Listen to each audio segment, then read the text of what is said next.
The war is over, but the scars remain. The Galactic War had ended.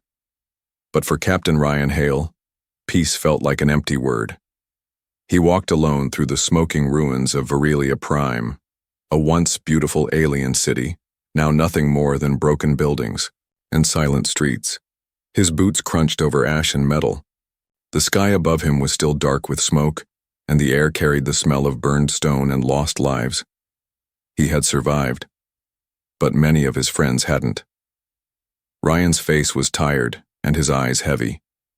He had fought for years, planet after planet, mission after mission. At first it was for Earth, for duty, for pride. Now he didn't even remember why. The war had changed everything. And now, even with the enemy defeated, he felt no joy. As he walked into what looked like a command camp, a tall alien officer in golden armor stood waiting. The officer bowed slightly. This was the surrender ceremony. The war was officially over. "We thank you, human captain," the alien said in a cold voice.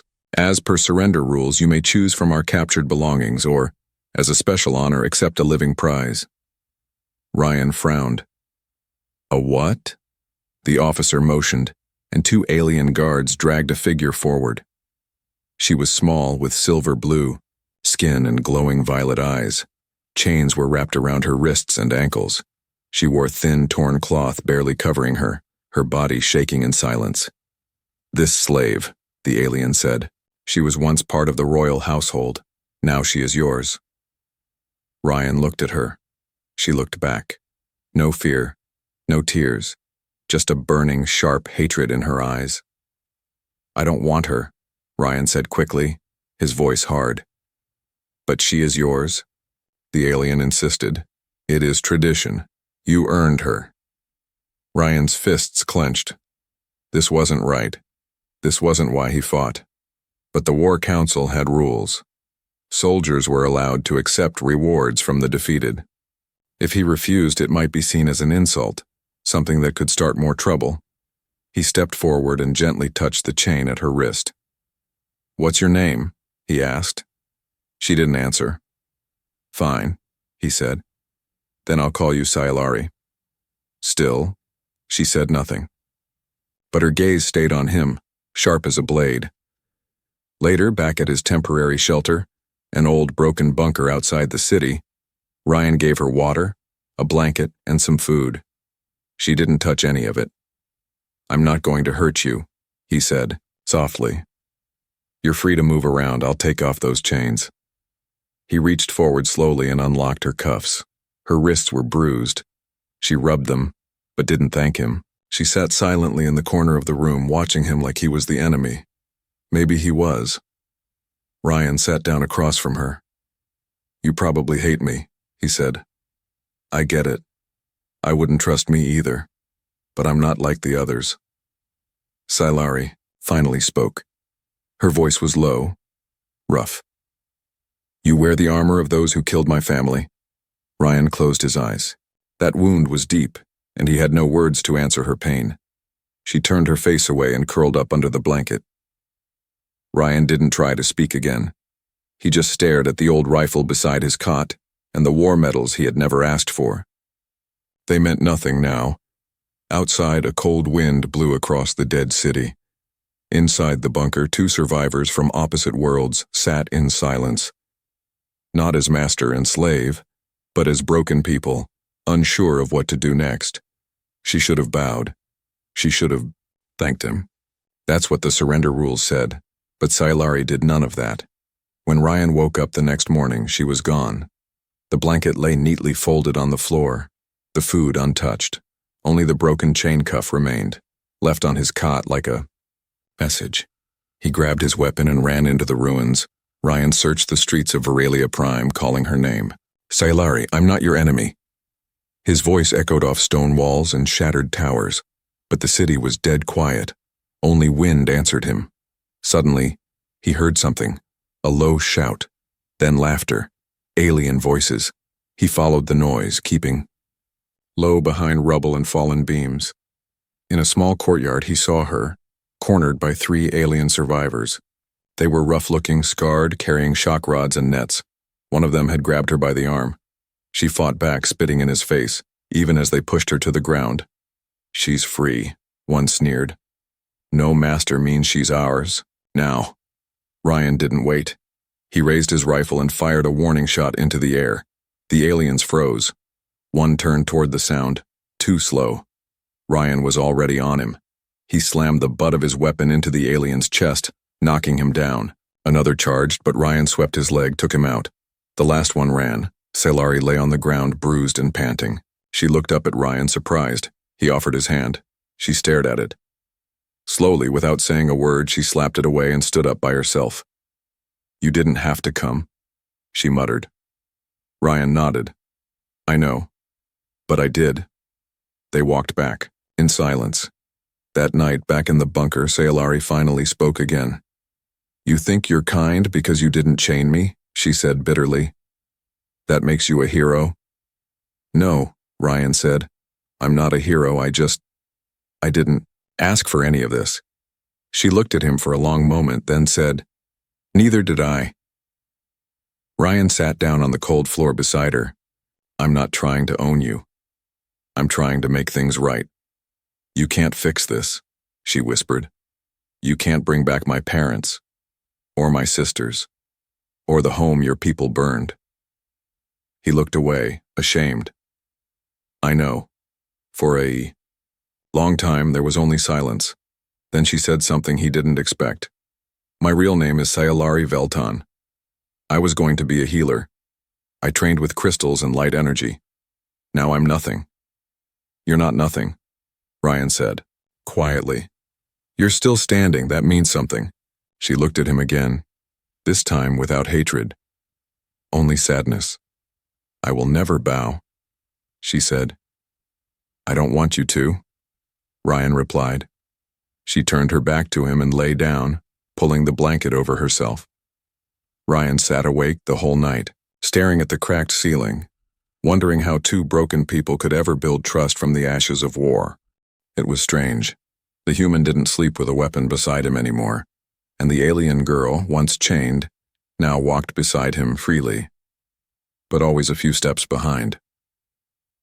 Ryan didn't look back. He didn't have to. He could feel her presence, silent, steady and sharp like a blade against his back. He knew she was watching everything, every alley, every shadow, every movement he made. Sailari didn't trust him. Not fully. Not yet. But she was still with him. They were moving west, toward the far edge of the ruined city. A signal flare had gone up there earlier. It might be a human patrol, or survivors, or danger. Ryan didn't care. He needed answers. A map, a way out of the war zone. Sailari followed without a word, her arms crossed and eyes scanning the shattered buildings. "You don't have to come," Ryan said over his shoulder. "And yet, I'm here," she replied dryly. That was the first real conversation they'd had all day. As they passed a collapsed wall, they heard a weak sound, like coughing. Ryan paused and motioned for Sailari to stay back. He stepped inside and found a wounded, alien child hiding behind broken crates. The boy's leg was crushed and he looked half-starved. Before Ryan could kneel, Sailari rushed past him. "Move!" she snapped. Ryan stepped back as she dropped beside the child and placed her hands over his leg. A soft glowing light appeared from her fingertips, pale lavender, warm and pulsing. The boy calmed. His breathing slowed. "You're a healer," Ryan whispered. Sailari didn't answer. She focused on the child. After several minutes, she stopped, breathing heavily. "It's all I can do. His bone is still broken, but he'll survive." Ryan pulled some rations from his bag and handed them to the child. The boy looked at them both, confused, frightened, and limped away into the ruins without a word. As silence returned, Ryan looked at her. Why help him? Because he wasn't holding a gun, she said. They walked again. Later they reached a destroyed plaza. Sailari sat on the edge of a broken fountain while Ryan looked through wreckage for supplies. She stared at the sky, her voice suddenly soft. "I used to come here as a child. This was where my father took me on my name day. He bought me sweets from that stall."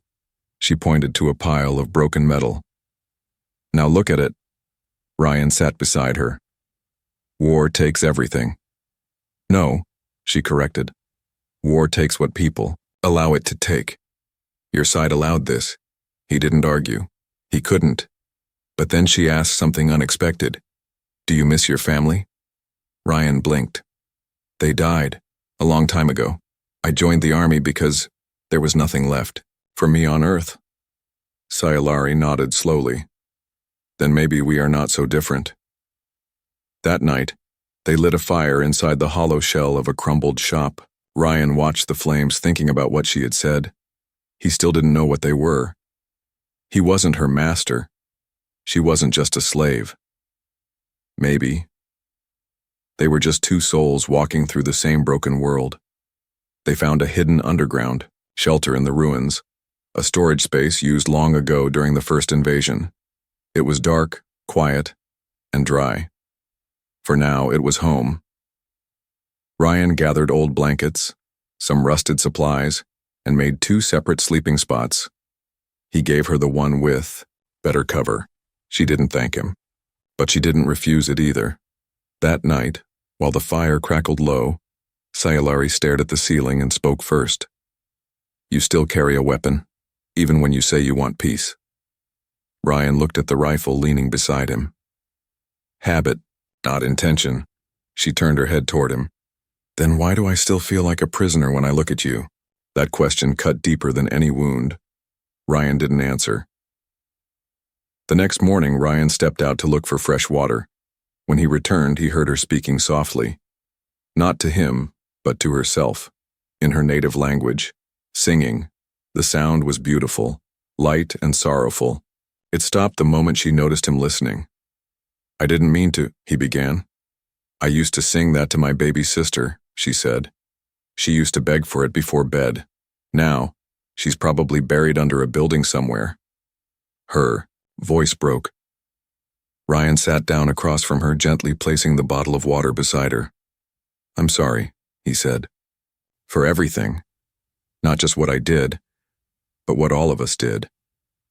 "You can't say sorry for a war," she said coldly. "That's not how healing works." "Then what does?" he asked. "Listening," she whispered, "and waiting, not fixing, just being there." Ryan nodded slowly.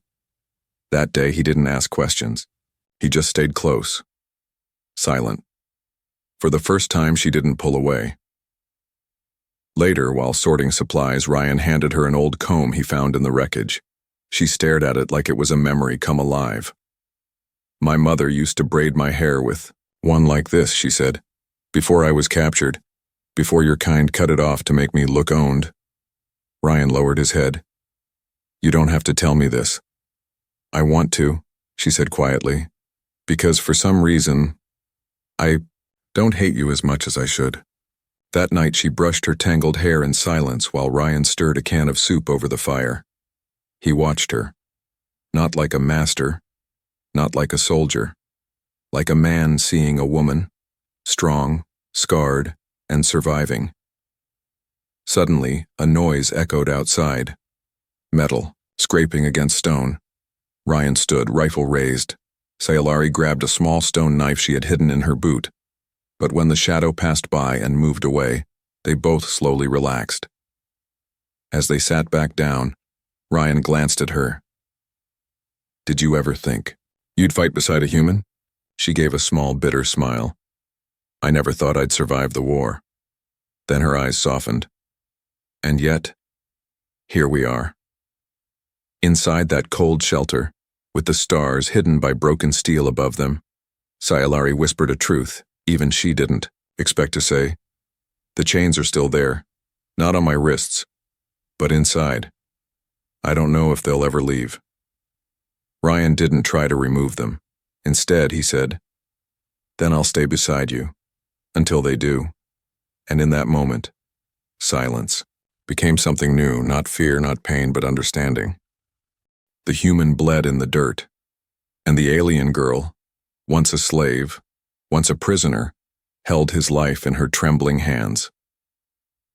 The day had started quiet. They had left the shelter at sunrise, searching the nearby ruins for supplies. Food was running low. The cold nights were growing worse. Sailari walked beside Ryan, her silver-blue skin glowing slightly under the morning light. She no longer trailed behind. She walked with him now. But peace didn't last long in a place where war had poisoned everything. They were ambushed. 3 armed scavengers, ex-soldiers turned bandits, appeared from the shadows. 2 were human. 1 was alien. They didn't care who Ryan or Sailari were. They only saw weakness. 1 girl, 1 tired soldier. Easy targets. A fight broke out. Ryan fought hard, fast, but he was outnumbered. He took down 1 with a broken pipe. Sailari distracted another with a flash grenade they had salvaged earlier. But the 3rd attacker stabbed Ryan, deep, just above the ribs. He collapsed, groaning in pain. Blood soaked his uniform. He was pale, shaking. Sailari screamed his name. She didn't run. She stayed. She dragged him inch by inch into an abandoned transport hub. Dust covered everything. The glass was shattered. The wind howled through broken walls. Ryan gasped, eyes half closed. "Leave me." "No," Sailari said.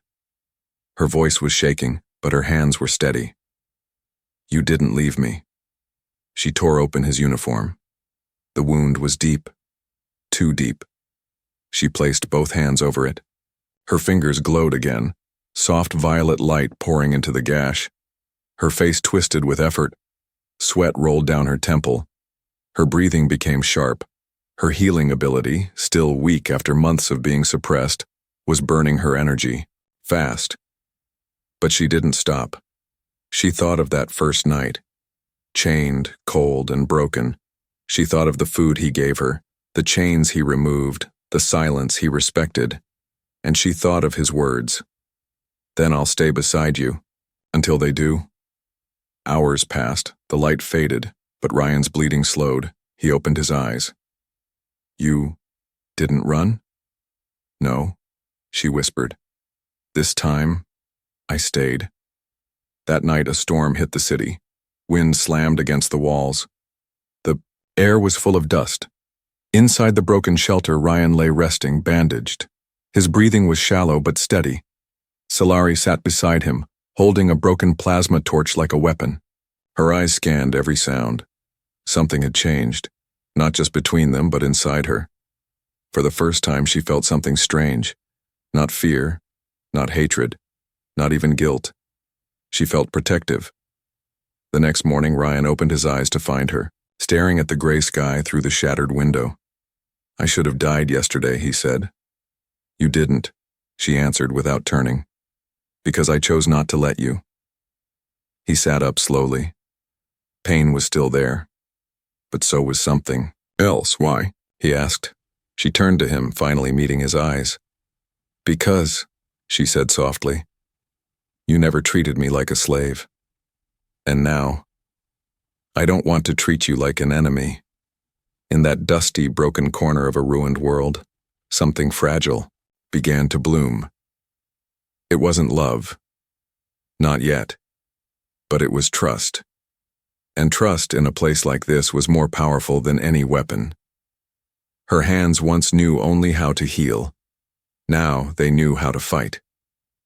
A week had passed since Sailari saved Ryan's life. His wound still hurt, but he could walk again. She helped him move carefully through the ruins. Her strength surprised him, not just in her body, but in her eyes. Her stare was no longer filled with hate or sadness. It was steady, focused. Sailari had changed, and Ryan noticed something else. People were watching her. They had reached a hidden underground refugee camp, one of the last safe zones in the city. Inside were both alien and human survivors, broken families, lost soldiers, children born during war who had never seen peace. Ryan expected them to fear him, but they didn't. They looked at Sailari, and she looked like a leader. One morning, A group of alien women asked her for help with a wounded elder. She healed him quietly. That same night, a human mother asked if Sayalari could teach her daughter how to purify water using crystals. Sayalari said, yes. She didn't smile much, but something soft began growing behind her silence. Ryan watched from afar as she walked among the refugees. They didn't bow to her. They respected her. She's more than I ever thought, Ryan whispered to himself. But peace never lasted, not in the shadow of war. One evening, a ship landed outside the camp. It was dark and silent, carrying bounty hunters, ones who made money by recapturing escaped slaves. They were well-armed, cruel, and greedy. They didn't care about peace, they cared about value. And Sayalari still had a price on her head. The camp leaders tried to hide her, but Sayalari stepped forward. I'm not going to hide again, she said. Ryan blocked her path. They'll kill you. I'd rather die free, she answered, than live one more day in fear. She walked into the center of the camp and raised her voice. To the ones who still see chains, I am not yours. I was never yours. The bounty hunter sneered. One aimed his gun, but before he could fire, something powerful shook the air. Sayalari's voice echoing with crystal energy. A wave of light pulsed from her chest, bright, strong, and pure. It knocked the hunters backward, disarming them without bloodshed. The refugees stared, stunned. Sayalari stepped forward, her hands glowing. Leave, she said. They did. Later that night, she sat beside Ryan, quiet. You were amazing, he said. I was afraid, she admitted. But you didn't let it stop you. She looked at her hands. I used to only heal. I never thought I could protect. He placed his hand over hers. You saved them, and you saved me. She didn't pull away this time. Maybe, she said, the fire that broke us is the same fire that can remake us. For the first time since the war ended, Ryan smiled. Sayalari didn't just survive, she had become hope. The war had taken everything from her family, her freedom, even her name. But now, the galaxy was watching, and the slave girl, once given to a human soldier, was about to speak to the stars. It started with a whisper, a council meeting called In Secret between the survivors of war, alien elders, human leaders, outlaws, and refugees. They sat in a broken hall beneath the surface of Aurelia Prime, the walls still cracked from old battles. The world above them was dead. But here, something new was being born. They were tired of fighting, tired of fear, but no one trusted the other. And then she walked in. Sayalari. No chains, no fear. She wore a robe of soft gray cloth. Her silver-blue skin glowed faintly under the lights. Her long hair, once shaved by slave masters, now fell down her back in a single proud braid. Some gasped. Some looked away, but none could ignore her. She stood at the center of the room. I was once a trophy, she said clearly, her voice echoing through the chamber. A prize passed from one warlord to the next. I was never asked what I wanted. My name was stripped, my body was owned, my voice was silent. She looked around, but not anymore. She placed her hand on her chest.